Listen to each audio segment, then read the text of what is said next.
المنتخب الكونغو الديمقراطية. المنتخب الوطني المغربي حاول تقديم عرض طيب يرقى للجمهور الكريم لينضاف إلى المقابلة الأولى أمام المنتخب السنغالي.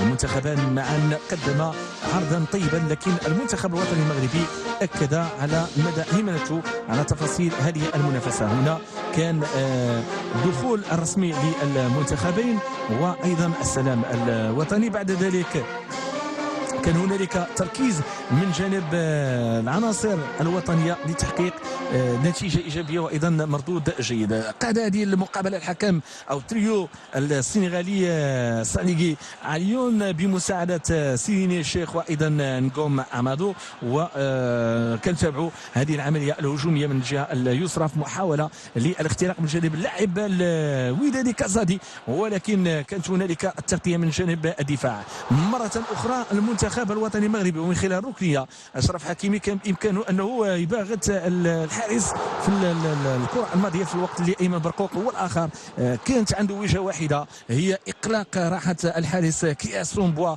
جويل بتصويبة قوية لكنها لم تقدم أي جديد. في الوقت اللي المنتخب الكونغو الديمقراطية لم يعود للخلف، بعد ذلك حاول تحقيق هدف أول من خلال بوتا كارولي، ولكن الكرة ديالو مشات لقات حارس اسمه منير المحمدي. تواصلت العملية الهجومية المنتخب الكونغو الديمقراطية، شفنا هذه المحاولة من جانب كازادي ولكن التغطية من جانب الدفاع اللي تمكن من إنقاذ الموقف وإنهاء الكرة بشكل جيد، معلنا بذلك على إنقاذ الموقف الكرة الماضية. هنا عملية هجومية من كرة ثابتة خدم فيها الذكاء بشكل كبير أشرف حكيمي. أيمن برقوق استلم الكرة، التصويبة ديالو قوية ولكن فوق المرمى. بعد ذلك جات تمريرة من جانب عمر قادوري للاعب يوسف العربي بدوره، قدم اسيست رائعة جدا للاعب نصير لاعب مزراوي اللي تمكن من إنهاء هذه العملية الهجومية وضع الكرة في المرمى بهدوء، معلنا بذلك على تقدم المنتخب الوطني المغربي على حساب منتخب الكونغو الديمقراطية في الفصل الأول أو الشوط الأول من عمر هذه المواجهة بهدف واحد مقابل لا شيء مع فرحة لفايد علي لوزيتش. وعن الجولة الثانية من هذه المقابلة الودية حاول المنتخب الوطني المغربي من خلال هذه الكرة تحقيق هدف أول، وذاك ما كان من خلال لعب نصير مزراوي الذي تمكن من وضع الكرة في المرمى بعد كرة مميزة من جانب عمر القادوري والاستلام من جانب اللاعب يوسف العربي. تمريرة كانت مميزة وإنهاء العملية الهجومية هدف لصالح المنتخب الوطني المغربي. الجولة الثانية من عمر هذه المقابلة تميزت بالندية وتميزت أيضا بخروج المنتخب الكونغو الديمقراطية للبحث في العمق لتسجيل الكرات العديدة، وذاك ما سيتأتى لاحقا. نتابع هذه العملية الهجومية، التحضير من جانب أشرف حكيمي، محاولة الاختراق من جانب نصير والتمريرة المهيئة، لكن الدفاع تمكن من قراءة هذه العملية الهجومية بشكل مميز وإبعاد الخطورة عن طريق اللاعب إيساما مبيكو. تواصلت العمليات الهجومية من جانب عناصر المنتخب الكونغو الديمقراطي. هذه المحاولة بالذات رولي يراود الكرة ويهيئها إلى وسام اللاعب الذي تمكن من وضع الكرة في المرمى ويسا يواني، وضع الكرة في المرمى معلنا على هدف التعادل، وهي النتيجة التي ظلت حتى نهاية هذه المقابلة الودية بين الطرفين. كرة هيئت بشكل مناسب، وكان الحارس في الوضعية الصعبة لرؤية مسار الكرة الماضية أمام تواجد لاعب ميسامي، وأيضا كان أيضا تواجد اللاعب موتو سامي سامويل اللي غلقوا الزاوية تماما، وبالتالي كان من الصعب رؤية هذه الكرة وهي تلج للمرمى بتلك الطريقة. كرة من جديد من جانب عناصر المنتخب الوطني المغربي أشرف حكيمي، وتعامل من جانب أشرف بن شرقي مع هذه الكرة لكن لم تستثمر بشكل المناسب. المحاولات التي استمرت من جانب عناصر المنتخب الوطني المغربي كانت كثيرة لكنها لم تقدم المطلوب. يوسف نصير هو بدوره حاول على مستوى الخطوط الأمامية لكن لم يكن موفقا في أكثر من مرة. عناصر المنتخب الوطني المغربي التي دعمت ايضا باسماء من خلال تغييرات كثيره حاولت جاهده على مستوى الخطوط الاماميه لكنها لم تكن موفقه او لم تكن محظوظه في محاولات اخرى لتضع الامور في نصابها خاصه على مستوى التقدم. نسيم بوجلاب اخر الاسماء التي حاولت لكنه لم يتمكن من بلوره المجهول بشكل جيد. تسير المواجهه نحو اللحظات الاخيره ونتابع هذه العمليه الهجوميه. اشرف بن شرقي الانطلاقه مرتد، عمليه هجوميه منسقه، يوسف نصير ضيع تحضير الكره ايضا لجانب لاعب محمد غراس ثم غرسله، ثم في اخر مطاف اسامه طنان يضيع اسامه طنان فرصه الهدف، فرصه الفوز في هذه المباراه لتنتهي المقابله بالنتيجه المعروفه، هدف داخل كل مرمى بين الطرفين.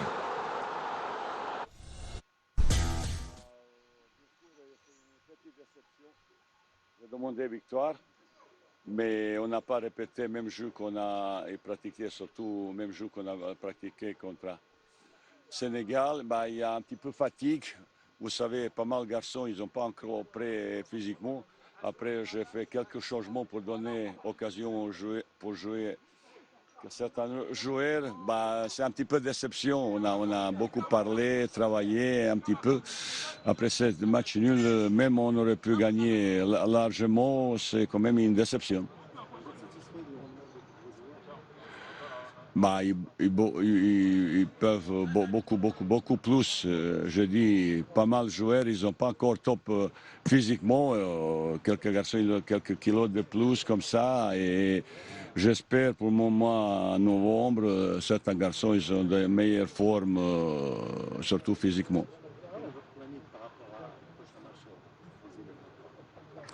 Bah, match amicaux, c'est fini, le test, c'est fini. Maintenant, les choses plus sérieuses que ça commence. Et bah, vraisemblablement, on aura peut-être possibilité un petit peu réfléchir, préparer les 2 prochains matchs qualificatifs pour moi en novembre, avec ambition et détermination, gagner 2 matchs. On sort de ce match avec une très grosse déception.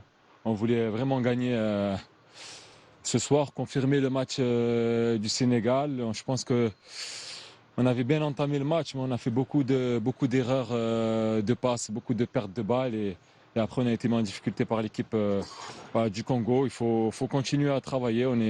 On est sur la bonne voie. Malheureusement, bon, on prend un petit coup sur la tête avec ce match nul parce qu'on voulait vraiment gagner. Mais voilà, il faut continuer à travailler. On sait que c'est pas facile. Il n'y a aucun match qui est facile et il faut réussir à enchaîner les victoires.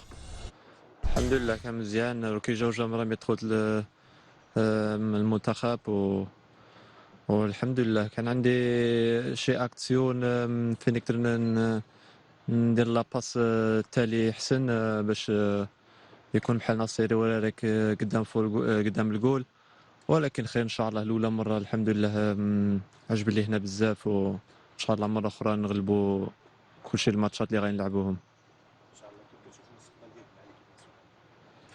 انا بغيت نلعب هنايا في منتخب وتا في شايك بحال ان شاء الله تجي شانس ديالي باش نوري عاد اكثر، وان شاء الله باش تا مدرب يشوف مي كاينه البلاصه ديالي هنايا في منتخب، وان شاء الله ليها كنخدموا وان شاء الله خير. هذه هي. Pour moi, c'était un très bon match dans la mesure où j'ai pu voir des éléments que j'avais, disons, utilisés pour le premier match contre le Burkina, avec lesquels on a dû faire quelques réglages pour voir un peu dans la mesure où on est en train de construire encore une équipe au Congo. Et je pense que je suis satisfait. Je pense que je sens même que je pensais et je crois même qu'on méritait de gagner ce match parce que franchement, on a eu des séquences où on devait normalement terminer et conclure. Mais je pense que dans l'avenir, je pense qu'on sait comment on doit travailler. Et je pense qu'avec ce groupe qui est plein de bonne volonté et aussi disponible et à l'écoute, on pourra faire des bonnes choses. Je l'espère, mais en tout cas, pour nous, à d'autres fédérations aussi, à d'autres footballs plutôt, je dirais plutôt d'autres footballs.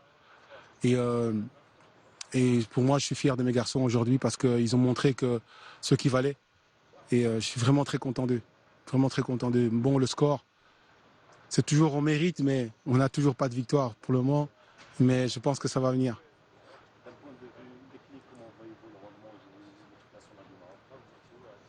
Ah oui, techniquement, ils sont très forts. Il faut les empêcher de jouer. J'ai eu quand même la chance de jouer plusieurs fois contre eux en équipe U23. Et puis bon, j'ai eu la chance aussi de les voir à la CAN parce que c'est un football que j'aime beaucoup. Donc j'étais à la CAN surtout pour les matchs du Maroc, de l'Algérie, du Congo bien entendu. Et j'ai vu, c'est un football qui va très vite. Il faut empêcher de jouer vite les Marocains, sinon vous allez les regarder filer. Et ce qu'on a essayé de faire aujourd'hui, c'est qu'on a fait. Aujourd'hui, on a réussi à faire. On a réussi à, je pense, à vous mettre en difficulté.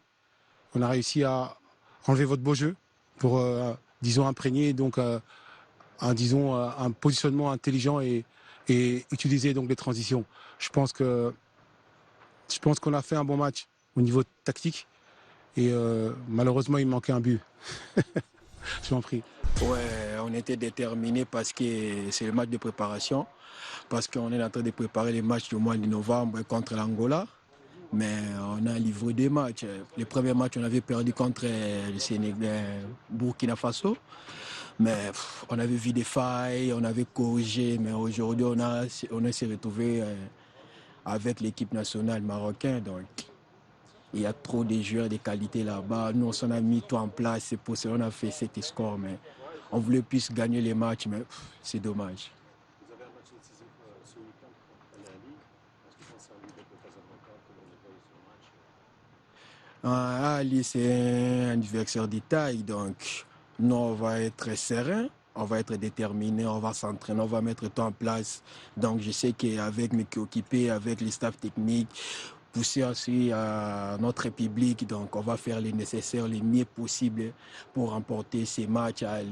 On va aller là-bas aussi en Égypte, on va faire les nécessaires de nous-mêmes et puis on va être qualifié pour jouer la finale. Merci beaucoup.